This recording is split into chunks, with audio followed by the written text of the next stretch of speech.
Hello বন্ধুরা, welcome back to my channel Sonali ড্রিমসে জানাই তোমাদের সকলকে অনেক অনেক ভালোবাসা, অনেক অনেক স্বাগত জানিয়ে। তো আজকে চলে আসলাম নতুন আরেকটি ব্লগ নিয়ে তোমাদের সামনে। তো তোমরা সবাই কেমন আছো? আশা করছি তোমরা সবাই ভালো আছো, সুস্থ আছো। তো আমিও খুব ভালো আছি। তো দেখো, বসে পড়েছি। এখন বাজে 11টার মতন, মানে সকাল 11টা। তো এখন থেকে ভিডিওটা আমি স্টার্ট করেছি বেলের শরবত করতে। আর এখানে বেলের পালও তুলে নিয়েছি চালনি দিয়ে সুন্দর করে। দেখো কত সুন্দর উঠেছে আর কি। দুটো বেল ছিল, আমাদের তো গাছ আছে তোমরা জানো। তো একদম গাছ পাকা বেল পড়ে ফেটে গেছে দুটো বেল। সেই দুটো বেলকেই আর কি শরবত করব। আর এখন গরম পড়েছে, অবশ্যই সবাইকে বলছি সববারই কিন্তু বেলের শরবত খাওয়া খুবই দরকার, ভালো উপকার খুব। তো দেখো, ওই গুড় দিয়েছি আর এখানে লেবু দিয়ে দিচ্ছি, 2 টুকরো লেবুর রস দিব আর একটু বিট নুন দিয়েছি, দিয়ে আমি শরবতটা করে নিলাম। আর আমার না খুব একটা গাঢ় বেলের শরবত ভালো লাগে না, একটু পাতলা পাতলা হলেই ভালো লাগে। তো সবাই একটু গাঢ় গাঢ়ই খায়, তো ওদেরকে গাঢ়টাই করে দিলাম। দেখো এদিকে আমার বেলের শরবত হয়েও গেছে। তো তারপর দেখো এখানে বেলের শরবত সবাই মিলে খেয়ে চলে এসেছি। আজকে মঙ্গলবারের ভিডিওটাই আমি তোমাদের সাথে শেয়ার করছি। তো তোমরা তো জানোই মঙ্গলবার হনুমান জয়ন্তী গেছে, তো নিরামিষ, সেই জন্য দেখো। তো আজকে করব নিরামিষ এঁচোড়। তো সেই জন্য দেখো এঁচোড়টাকে আমার কাটা হয়ে গেছে, কেটে সেদ্ধ করে একদম জল ঝরিয়ে নিয়েছি। আর কিভাবে রান্না করব সেটাই আজকে তোমাদের সাথে শেয়ার করব, নিরামিষ এঁচোড়। তো দেখো এখানে তেল গরম হয়ে গেছে, দিয়ে দিয়েছি হচ্ছে এলাচ, দারচিনি আর লং, তেজপাতা সঙ্গে। তো তারপর দেখো এখানে হচ্ছে জিরে গুঁড়ো, ধনে গুঁড়ো, লঙ্কা গুঁড়ো, হলুদ, লবণ দিয়ে ভিজিয়ে রাখলাম গুঁড়ো মশলাগুলোকে। আর টমেটো কেটে নিয়েছি, হাফ ফালি নিয়েছি, আর আলুগুলোকে আগে থেকে ভেজে নিয়েছি। তো চলো এবারে রান্নাটা শুরু করে দিই।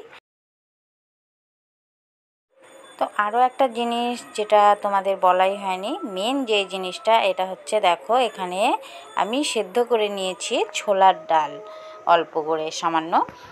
তো দেখতেই পাচ্ছ এক বাটির মতন, ছোট এক বাটির মতন ছোলার ডাল সেদ্ধ করে নিয়েছি। তো এটা দিয়েই হবে আজকে আমার এঁচোড়ের সবজিটা, নিরামিষ এঁচোড়। তো দেখো এখন তেলটা তো হালকা গরম হয়ে গেছে, শুকনো লঙ্কাও দিয়েছি। তো আগেই দিয়ে দিলাম এখানে টমেটোটা, কাটা টমেটোটা দিয়ে দিলাম, হালকা একটু ভেজে নেব, না হলে না কেমন একটা টমেটোর ফ্লেভারটা আসে, তো অনেকে খেতে চায় না। তো তারপর জিরে গুঁড়ো, ধনে গুঁড়ো মশলাটা যে সব মানে বাটিতে গুলিয়ে রেখেছিলাম, সেই মশলাটা এখানে দিয়ে দিলাম। ও আর এখানে কিন্তু আমি আদা মানে মেশিনে একটু কুচিয়েও দিয়েছি।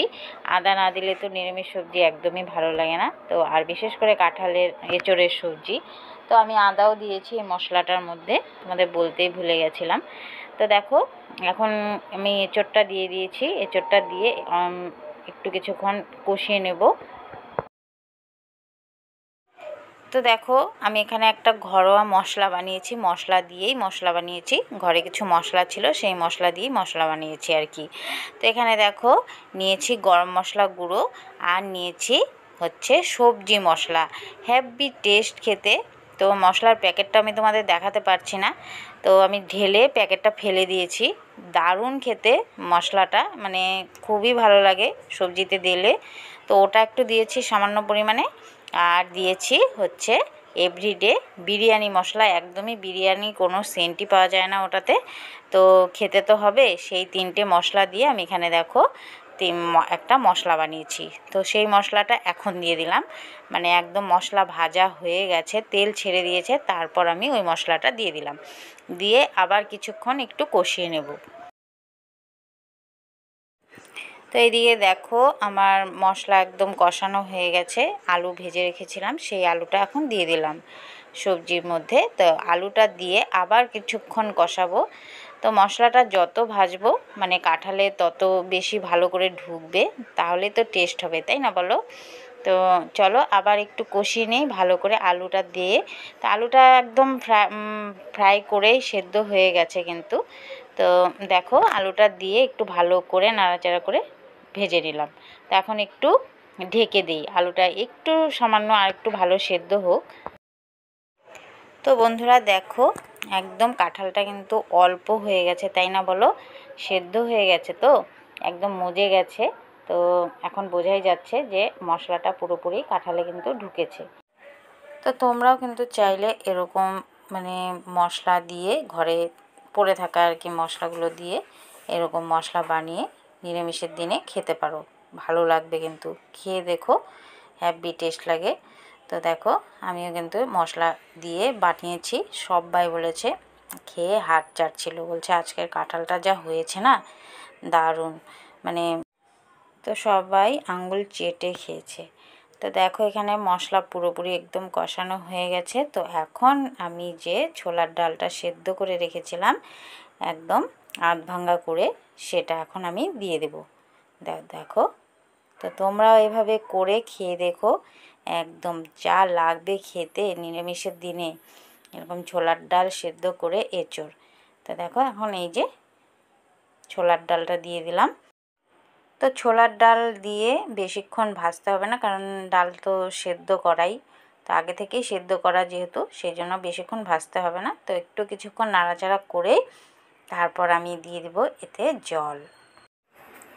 তো বন্ধুরা মশলা একদম ডাল দিয়ে কাঁঠাল সব কিছু একদম পুরোপুরি কষানো আমার কমপ্লিট। তারপর দিয়ে দিলাম দেখো এখানে জল, তো একটু ফুটন্ত জলই দিয়েছি। তো ফুটন্ত জলটা দিলে না বেশ ভালোই লাগে কিন্তু। আর দেখো বেশি ঝোলঝোলও করবো না, বেশি মাখো মাখোও করবো না, এরকমই থাকবে।